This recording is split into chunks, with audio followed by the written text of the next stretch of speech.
já sabe que a tarde de domingo é sempre diferente. Temos um encontro com as artes, os artistas, lugares e gentes. Hoje escolhemos a Companhia Nacional de Canto e Dança para contar a história deste palco de bandeira moçambicana.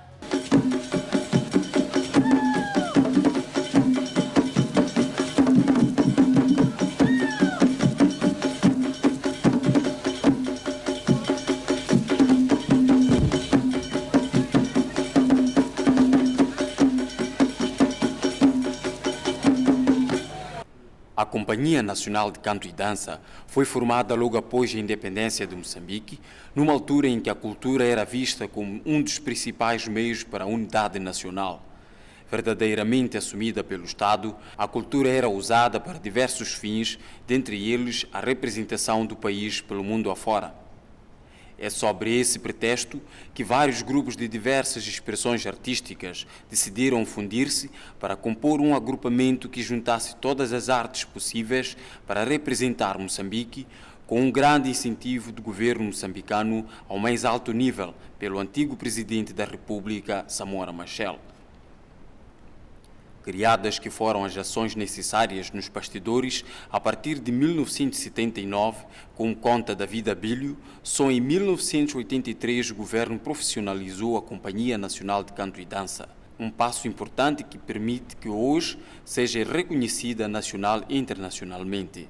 Entre o corpo técnico, administrativo e de apoio, somam-se cerca de 80 funcionários, com a metade constituída por bailarinos e músicos.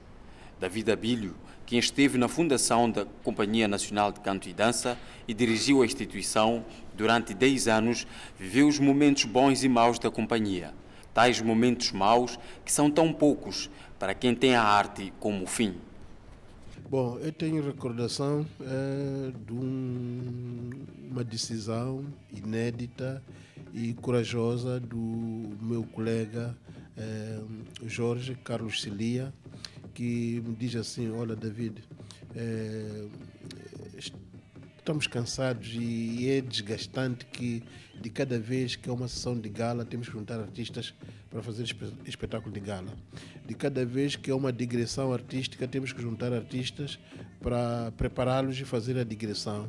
Eu acho que nós vamos procurar manter este grupo trabalhando informalmente e fora das horas normais de trabalho nossos e do grupo, e assim desta decisão inédita e na altura interpretado por algumas pessoas como uma decisão irresponsável porque tinha muitas implicações,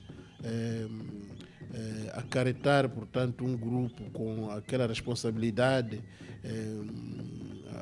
poderia sobrar para o Estado e para o governo, sem ter sido o governo que decidiu criar um grupo permanente e da maneira como nós pensamos. Mas, enfim, muitos anos depois, pode-se verificar que o Celia tinha tanta razão ao ter tomado a decisão que tomou, que este grupo, quase 17 anos depois disso, acabou sendo criado formalmente e assumido pelo Estado como uma companhia, portanto, oficial e de bandeira deste país. Trabalhamos com vários artistas de uma forma ad hoc para responder a solicitações pontuais, por exemplo, preparar uma delegação para ir à Nigéria, voltava, se desfazia, fomos a Cuba, voltamos, desfez-se tudo, fosse para a Tanzânia, fomos, voltamos, desfez-se tudo, quer dizer, era constante, para além dos espetáculos de gala, porque em datas oficiais e na chegada, portanto, de chefes de Estado dos outros países, o Samora sempre oferecia uma gala cultural. E de cada vez que havia essa atividade, então nós formávamos um grupo para fazer isso. Até que em 79, portanto, o Celia, na verdade, decide criar dessa maneira, dizer que falamos com os artistas e dizemos: nós vamos passar a trabalhar permanentemente, vamos nos encontrar nem que seja 2 ou 3 vezes por semana, à noite, para ensaiarmos. Mas quando haver uma atividade, estaremos prontos. Para além de que isso iria permitir um trabalho constante de elevação de qualidade e não estar sempre a recomeçar de zero de cada vez que houvesse uma atividade. Em 79, foi uma junção de vários grupos ou de artistas vindo de vários grupos selecionados. Havia grupos, portanto, na OJM, havia grupos nas empresas, havia grupos mesmo nas forças populares de libertação, portanto, os antigos combatentes que já tinham uma grande experiência. Então, eram esses que eram selecionados para que periodicamente trabalhassem conosco, e foi com base neles que começamos. E tínhamos outros artistas, tipo Hortêncio Langa, Arão Litsuri, alunos que vinham do nosso Centro de Estudos Culturais, que tinha sido, portanto, criado, portanto, que juntamos. Havia uma grande diversidade, quer da proveniência das pessoas, sobretudo os das Forças Armadas, porque vinham de várias províncias, né? E também, portanto, os artistas provenientes também de vários grupos com diferentes, portanto, diferente formação, grupos de Macuaela, grupos de Xigubo, grupos de Xangomana, quer dizer, então nós fundimos esses elementos todos e começamos a ter um programa sistemático, portanto, de trabalhar na base de um repertório nacional que pudesse, portanto, representar o país do Rovuma ao Maputo. Como o grupo estava à mão, havia qualquer coisa, era logo Zás, vamos viajar. E às vezes as viagens levavam muito tempo. E as empresas, aqueles, portanto, que já tinham emprego, começavam a ter problemas com as empresas de onde eles estavam, portanto, vinculados para questões salariais. E era necessário regularizar a situação desses. Então é quando começam a surgir problemas, como fazer. Mas esses problemas surgem no momento em que também o grupo estava realmente numa fase, do ponto de vista artístico-cultural, bem consolidado. Quer dizer, não dispensava dúvidas para ninguém que aquele grupo vale a pena de se manter. Por isso que em 1983 já o próprio Estado decidiu formalmente profissionalizar. Mesmo sem condições ainda financeiras, mas decidiu que, oficialmente este grupo tem que ficar permanente. E procuraram soluções encontradas à altura para atenuar algumas das soluções, das situações, ou negociando oficialmente com algumas empresas para continuar-se a pagar, ou o Estado procurava, portanto, nos seus cofres, uma forma de pagar aqueles que vinham das empresas. E foi assim, aos poucos, que a coisa foi se arrastando até o momento em que a própria companhia criou alguma condição de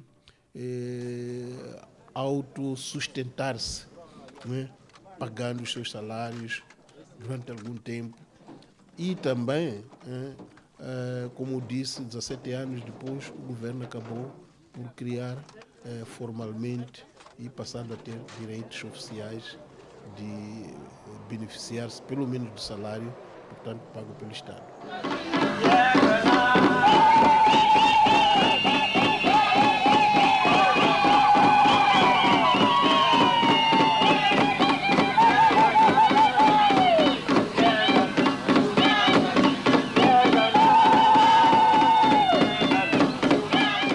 Moçambique, os seus artistas, os seus fazedores, em Páginas de Almas, nós contamos essas histórias. Agora vamos rumar para uma figura também indispensável da Companhia Nacional de Canto e Dança. Já sabe que hoje o nosso tema é contar a história da música, da dança e do canto em Moçambique. Agora vamos mesmo para os anos 80, 90 e 2000. Vamos falar com Pérola Jaime, quem conta a sua experiência desta que é a Companhia de Bandeira Moçambicana.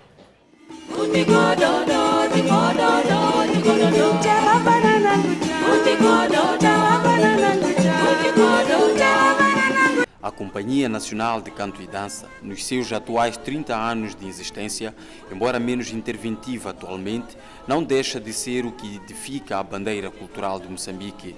é a chamada embaixadora cultural de Moçambique e ainda é protagonista nos maiores eventos culturais do país. Ao longo dos anos, as gerações vão se diferenciando, porém nunca se substituem. Falar da Pérola Jaime é um caminho incontornável para perceber a história das estrelas que fizeram e ainda fazem a carreira na Companhia Nacional de Canto e Dança. Com ela, recordamos momentos renomados em que se forma dentro da Catedral das Artes. Pérola Jaime é pérola da música e da dança. Hoje notabiliza-se como uma das maiores coreógrafas que Moçambique tem. Se ainda havia dúvidas, o pano caiu quando foi coreógrafa principal do bailado que abriu os 10º Jogos Africanos de Maputo em 2011. Pérola partilha no nosso Páginas da Alma a sua experiência naquele que é o maior evento desportivo de África. Quando eu fiz o curso de dança, eu estava apenas a fazer curso de instrutora, mas a Companhia Nacional de Canto e Dança estava nessa altura a fazer bailados, que era o Moçambique Sol Nasceu, o Tsai, por aí fora. E quando eu saí da escola, já não fui para a companhia como instrutora, fui para a companhia como bailarina. Eu tinha que integrar-me no elenco da companhia. Então foi uma experiência, porque aquilo que eu aprendi na escola não foi exatamente aquilo que eu fui encontrar na companhia. Foi uma coisa bem diferente. E depois, quando eu verifiquei que a minha idade já não permitia para continuar a ser bailarina, e comecei a me interessar muito na coreografia. É verdade que na escola, quando fiz a formação, tínhamos uma disciplina da coreografia, mas não tinha dado assim muita ênfase na disciplina, porque eu nunca pensei que um dia fosse coreógrafa, ser bailarina e vou terminar por aí. Nós que estamos na companhia, se calhar até podemos dizer que temos o maior privilégio de nós representarmos o Moçambique para fora do próprio Moçambique, quer dizer, para além fronteiras, né? Mas em termos de criatividade, aquilo que a pessoa acha que tem que ser ou então sonha em ser, eu acho que é tudo igual.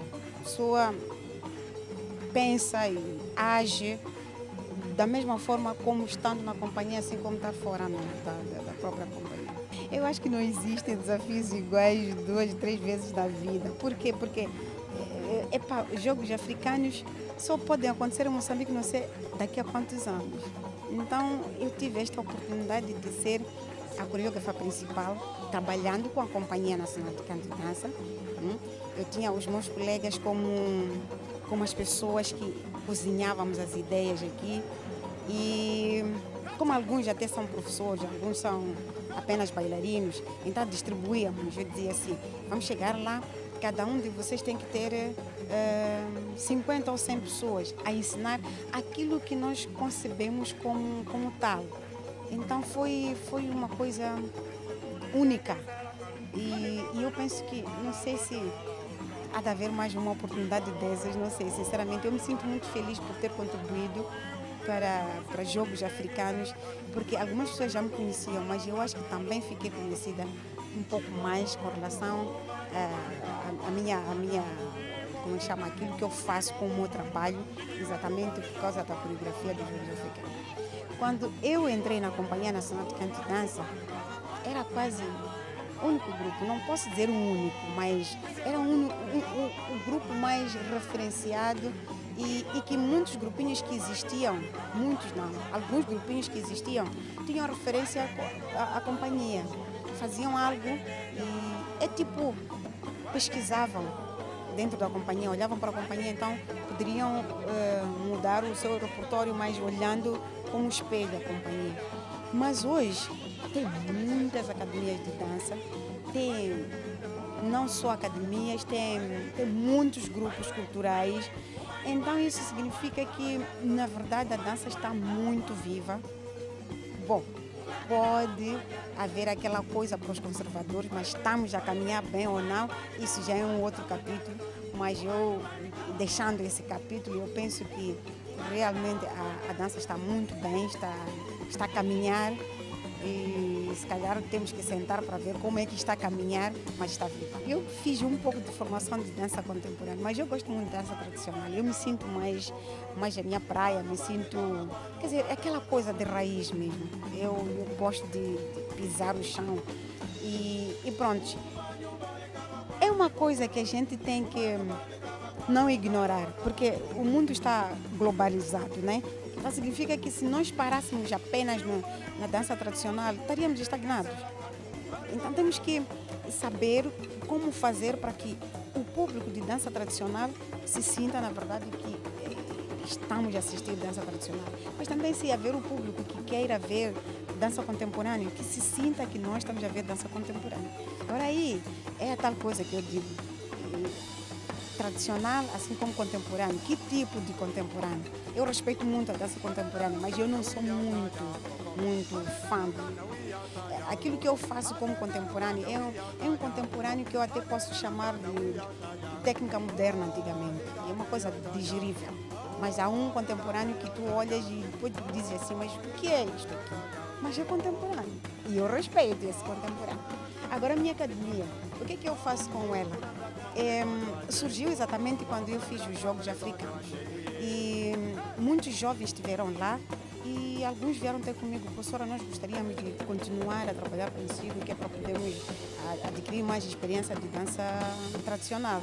E eu me senti muito útil. Eu disse, se é assim, então vamos. Foi aí onde eu achei que devia, na verdade, abrir uma academia para esses jovens que estão com sede de dança tradicional pudessem se encontrar e continuassem com preservar a dança tradicional.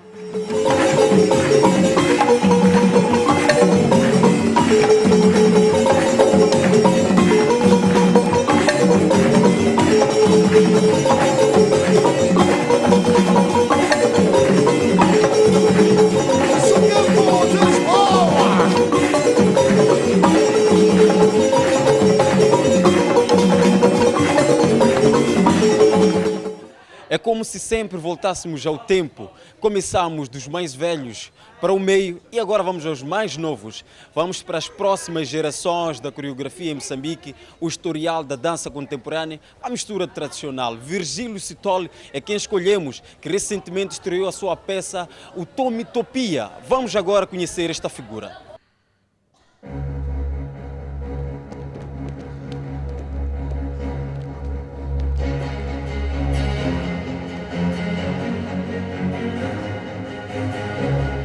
Sem dúvidas, quando se fala das gerações mais jovens da coreografia em Moçambique, é indispensável a figura de Virgílio Sitole. Sitole é atualmente docente de artes no Instituto Superior de Artes e Cultura, ISARC, mas o seu percurso faz-se ao lado da Companhia Nacional de Canto e Dança. O coreógrafo assume que parte do seu conhecimento sobre as artes e a dança em particular vem grandemente da Companhia Nacional. Partilha conosco essa experiência. Eu, naquilo que sou como artista, em parte sou produto da companhia. Uma grande parte da experiência foi adquirida na companhia, foi desenvolvida na companhia. Tudo bem que fui tendo trabalhos paralelos, mas neste momento sou um simples colaborador na companhia. Tenho outras tarefas, noutras instituições, sou um simples colaborador. Mas a companhia foi uma espécie de... da segunda mãe que me acolheu, deu-me esses ensinamentos todos e tanta coisa. É difícil falar da companhia porque sou suspeito, sou um sujeito vivente da companhia, sou um sujeito absorvido em termos mentais, digamos assim, pela companhia.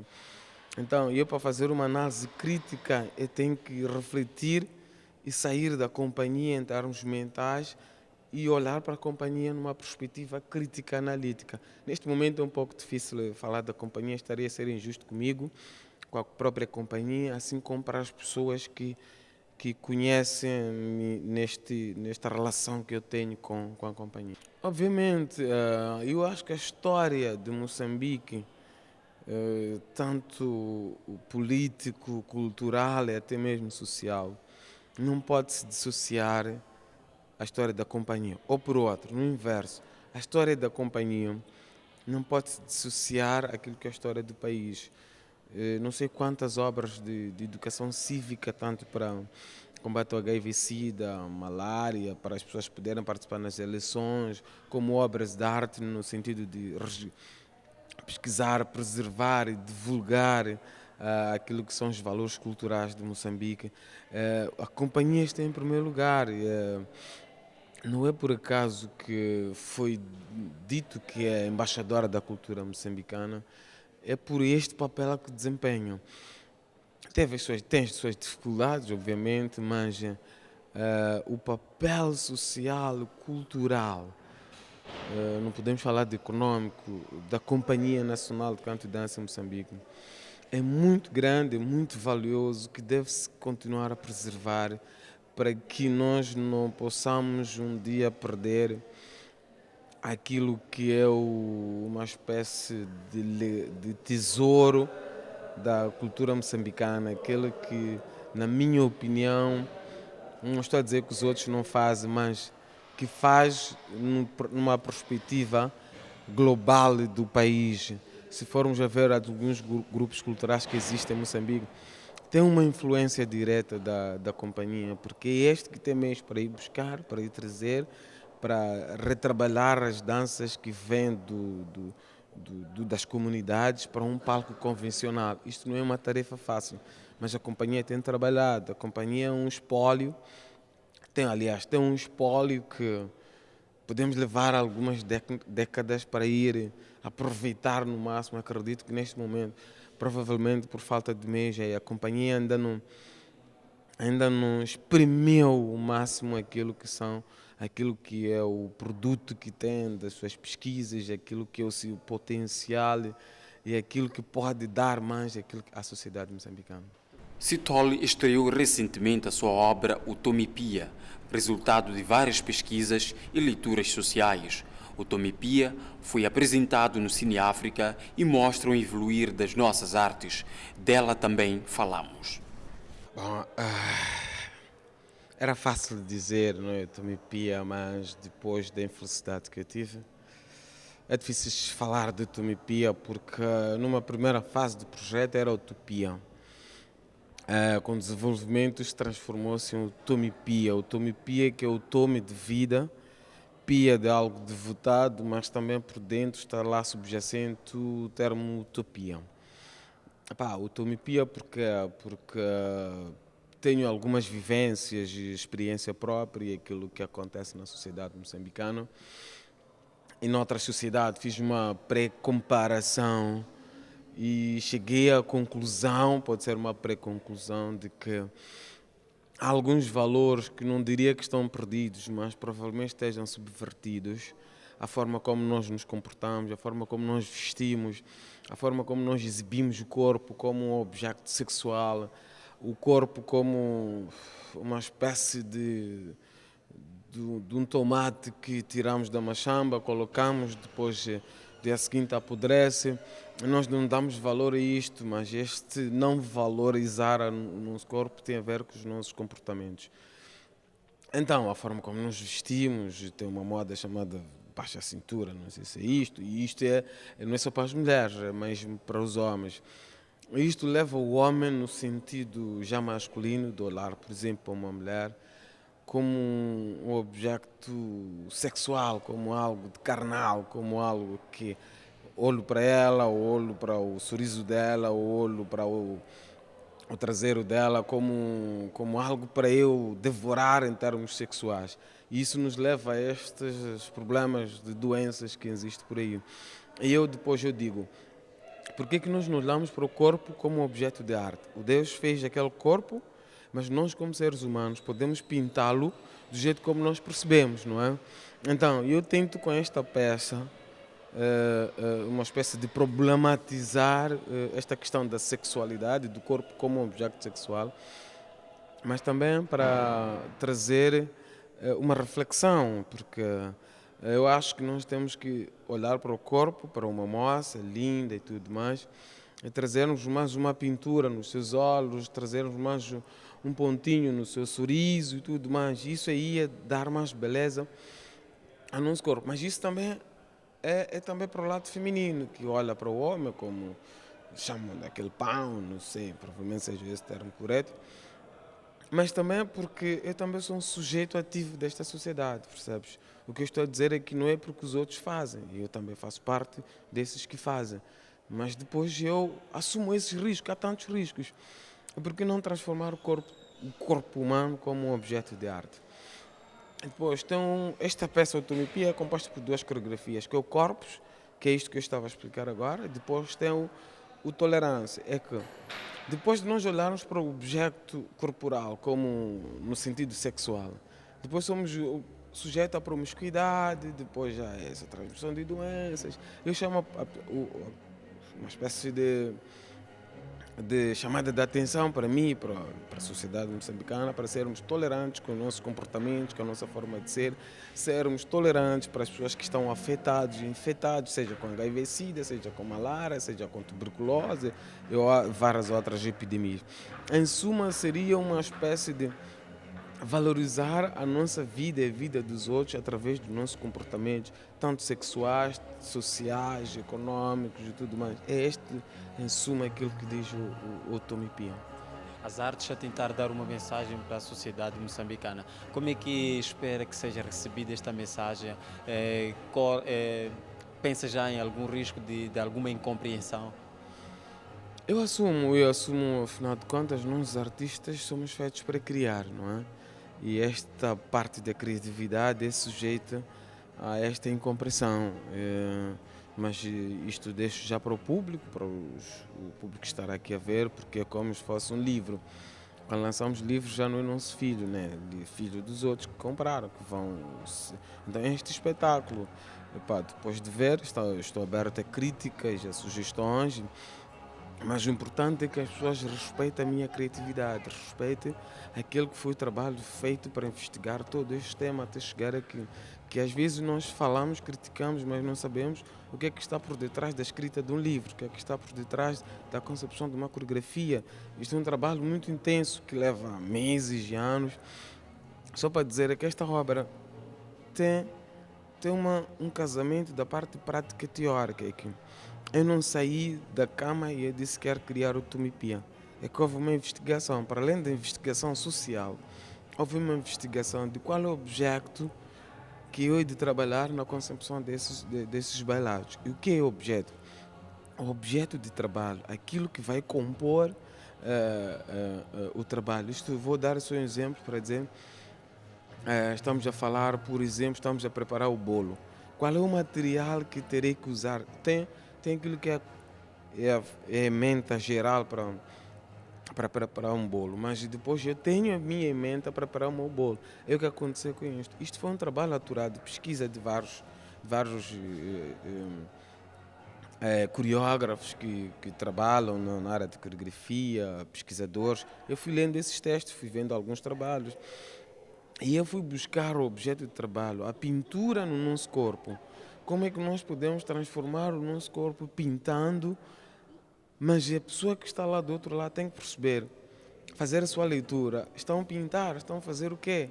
Há aqui um jogo de pinturas de Malankatana, de Manqueu, de tantos outros, que na sexualidade, as coisas nos seus quadros, a sexualidade está lá exposta, mas nunca questionamos esta sexualidade, a diferença ou a fronteira entre a sexualidade que está exposta lá nos quadros e a sexualidade no sentido do nudismo na nossa forma de ser e de estar na sociedade. Então é isto que eu tento discutir comigo mesmo, com os bailarinos, e depois deixar para o público nos condenar ou nos aplaudir, depende já do público.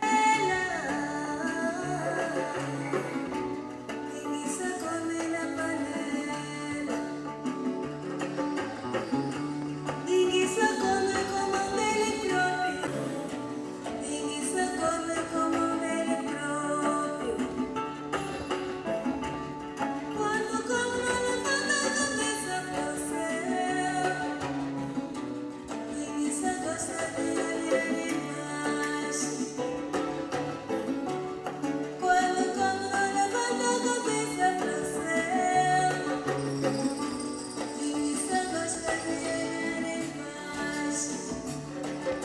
Meus amigos, chegamos ao fim.